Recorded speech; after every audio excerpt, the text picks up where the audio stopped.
वसुधैव कुटुंबकम यानी whole world is one family has been basic philosophy of India for thousands of years. यानी भारत हजारों वर्षों से पूरी दुनिया को एक परिवार के रूप में मानता रहा है।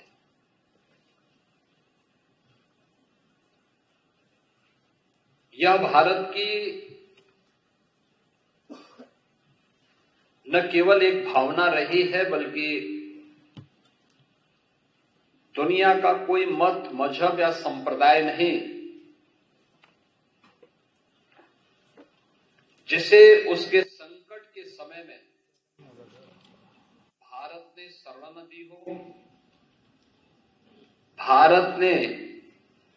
उसे आगे बढ़ने और उसके संरक्षण में अपना योगदान न दिया हो। आज के इस अवसर पर जब हम दुनिया भर से जुड़े हुए न्यायविदों के इस सम्मेलन के उद्घाटन सत्र में यहां पर उपस्थित हुए हैं, इस अवसर पर सीएमएस लखनऊ के संस्थापक डॉक्टर जगदीश गांधी जी की स्मृतियों को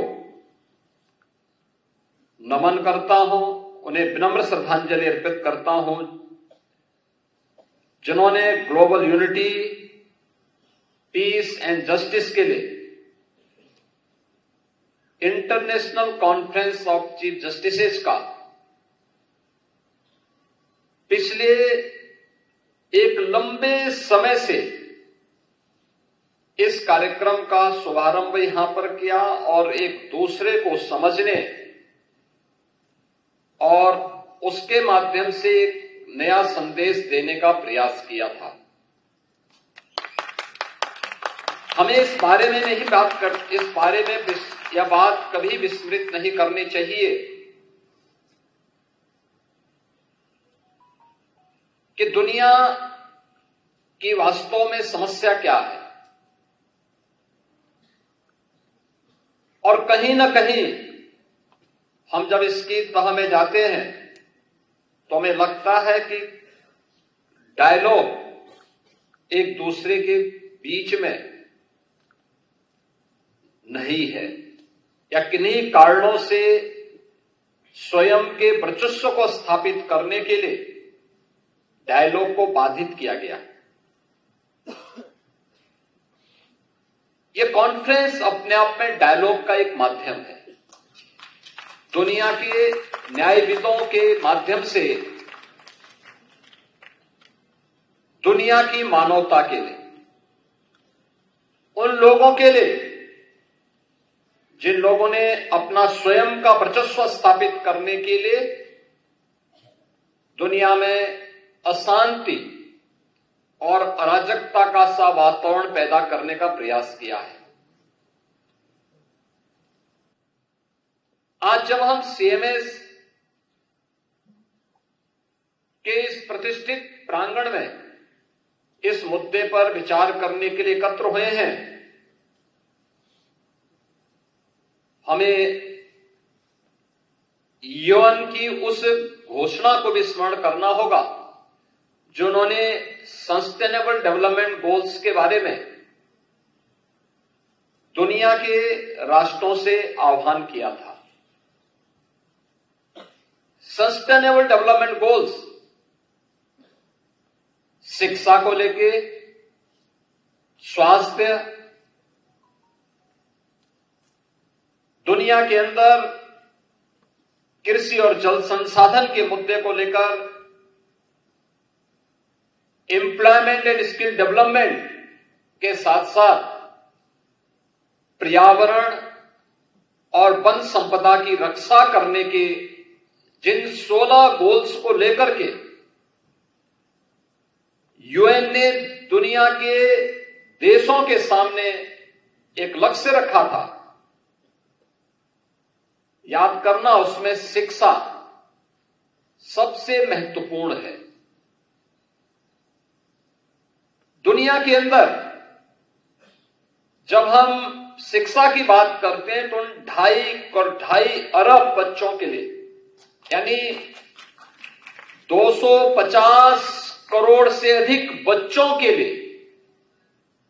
क्वालिटी एजुकेशन के साथ साथ वे अपने बस्ते के बोझ से स्वयं ही डिप्रेस न हो, इसके बारे में भी हमें विचार करना चाहिए। क्योंकि महत्वपूर्ण भाव ये कि शिक्षा किसी भी व्यवस्था का, व्यक्ति हो, समाज हो या राष्ट्र हो, डायलॉग की स्थापना man to man, society to society, country to country, यह स्थापित तभी हो सकती है जब हम उसके बेसिक भाव पर विचार करें। ये बेसिक भाव एजुकेशन के माध्यम से हम प्रत्येक बच्चे के मन में, प्रत्येक छात्र छात्रा के मन में पैदा कर सकते हैं। लेकिन आज भी यह एक चुनौती बनी हुई है। दुनिया में जहां अशांति है, जहां पे अराजकता है, जहां वर्चस्व को लेकर के एक दूसरे की संप्रभुता को हड़पने की होड़ हो, वहां पर एजुकेशन, वहां पर हेल्थ, वहां पे सस्टेनेबल डेवलपमेंट की बात अपने आप में एक बेमानी सी दिखती है। और उन स्थितियों में हम सबको इस बारे में विचार करना चाहिए कि कैसे इन समस्याओं के समाधान के लिए हर एक स्तर पर प्रयास किए जाने की आवश्यकता है। हम भी उसमें सहभागी बन सकते हैं। अगर एक संस्था अपने स्तर पर पिछले 25 वर्षों से इस प्रयास को आगे बढ़ाने का प्रयास कर रही है, तो क्यों नहीं अन्य स्तर पर यह प्रयास आगे बढ़ सकता। और मुझे लगता है कि यह एक चुनौती दुनिया के सामने जहां बन चुकी है, हम इस बात को अक्सर इस बात को देखते हैं कि एक और हमारे सामने दुनिया के अंदर की प्रतिस्पर्धा एक चुनौती के रूप में है, वहीं हमारे सामने जलवायु परिवर्तन और उससे उत्पन्न होने वाले संकट भी एक नई चुनौती के रूप में है। याद करना, हमारे सामने इमर्जिंग टेक्नोलॉजी जीवन को सहज और सरल करने में जहां उपयोगी भूमिका का निर्वहन कर रहे हैं, वहीं इसके द्वारा उत्पन्न वे अभूतपूर्व कानूनी चुनौतियां भी हम सबके सामने खड़ी हुई हैं, जिनके माध्यम से साइबर क्राइम, डेटा चोरी के और अन्य तमाम प्रकार की एक नई समस्या दुनिया के सामने खड़ी हुई है। ऐसे अस्थिर समय में न्याय, नैतिकता और अंतर्राष्ट्रीय कानून विश्व शांति और मानव सभ्यता के लिए एक बड़ी लकीर खींचने में महत्वपूर्ण भूमिका का निर्वहन कर सकती हैं। हम सबको यूएन के द्वारा 80 वर्ष पहले जिन बातों को उन्होंने घोषणा की थी, उस पर एक बार फिर से विचार करना चाहिए, जो उन्होंने उस समय की दुनिया के बारे में कहा था कि दुनिया को अब एक अधिक न्यायपूर्ण, समावेशी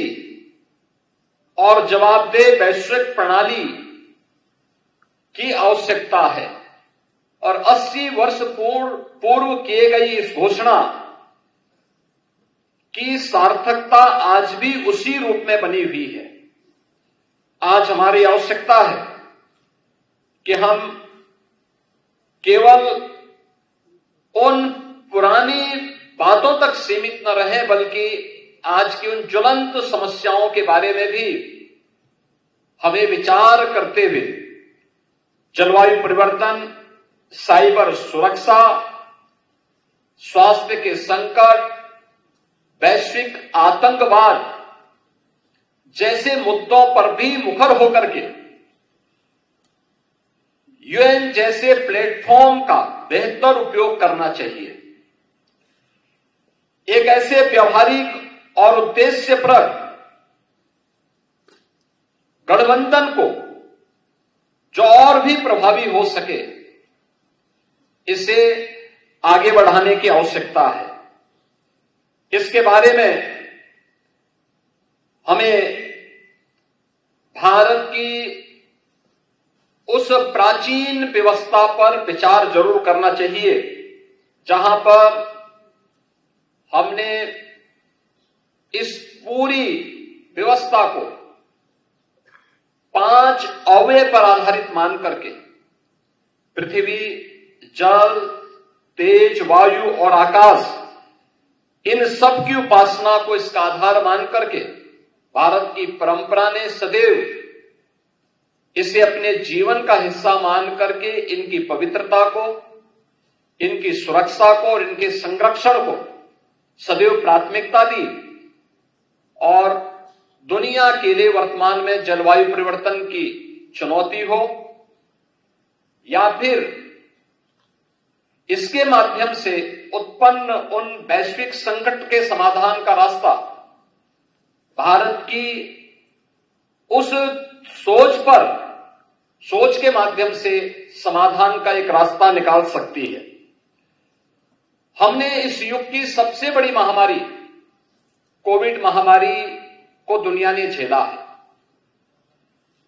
याद रखना, एक पुरानी कहावत है कि अगर कोई व्यक्ति कहीं पे आग लगी हो और उससे अपने को निश्चिंत पाता है, तो अगर आज दूसरे के घर में आग लगी है और आप उससे स्वयं उत्साहपूर्ण तरीके से और उमंगपूर्ण तरीके से निश्चिंत होकर के सो रहे हैं, तो ये मान करके चलिए कि कल वह आपको भी अपने आगोश में ले सकती है। दुनिया आज जिस चुनौती से जूझ रही है, चाहे वह जलवायु परिवर्तन का हो, साइबर सिक्योरिटी का हो या फिर आतंकवाद का हो, अगर कोई भी देश या कोई भी समाज इन सभी मुद्दों से आंखें बंद करके दुनिया की मानवता के सामने संकट खड़ा कर रहा है, तो मान करके चले कि यह संकट उसको भी एक दिन अवश्य निगलने का कार्य करेगा जो आज दूसरों के लिए संकट खड़ा कर रहा है। कोविड जैसी महामारी ने इसके सामने, हमारे सामने उन बातों का उल्लेख किया है कि आज की कोई भी समस्या केवल एक देश की समस्या नहीं, ये दुनिया की समस्या होती है और दुनिया को ही मिलकर के इसके समाधान का मार्ग भी निकालना पड़ेगा। दुनिया को इसका समाधान का मार्ग निकले, दुनिया भर के न्यायविद जब इस इंटरनेशनल कॉन्फ्रेंस के माध्यम से यहां पर एकत्र हुए हैं, तो न्याय मानवता की समस्या का समाधान का रास्ता कैसे निकाल सकता है, यह इस कॉन्फ्रेंस के माध्यम से एक संदेश दुनिया भर में देने की आवश्यकता है। न्याय न केवल समता का, बल्कि प्रत्येक नागरिक की सुरक्षा का, उनके स्वावलंबन का और उनके उन्नत भविष्य का आधार बनना चाहिए। इस विश्वास के साथ मैं इस इंटरनेशनल कॉन्फ्रेंस की सफलता के लिए आप सभी के प्रति अपनी शुभकामनाएं देता हूं। दुनिया भर से आए हुए जितने भी हमारे पूर्व राष्ट्राध्यक्षगण हैं, न्यायिकविद हैं और अन्य हमारे सम्मानित अतिथिगण हैं, मैं उन सब का एक बार फिर से इस कॉन्फ्रेंस में हृदय से स्वागत करता हूं, अभिनंदन करता हूं और विश्वास करता हूं कि यह सम्मेलन जो भी यहां पे आप लोग प्रस्ताव पारित करें उसे यूएन तक पहुंचाने और यूएन के माध्यम से दुनिया भर में हम ऐसी कौन सी पद्धति अपनाएं जो शांति का, करुणा का, मैत्री का और यानी अगर कहें तो भारतीय संस्कृति के अनुरूप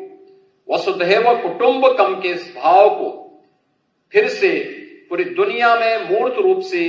प्रस्तुत करने में सफल हो, इस विश्वास के साथ इस पूरी कॉन्फ्रेंस के प्रति मैं अपनी मंगलमय शुभकामनाएं देता हूं।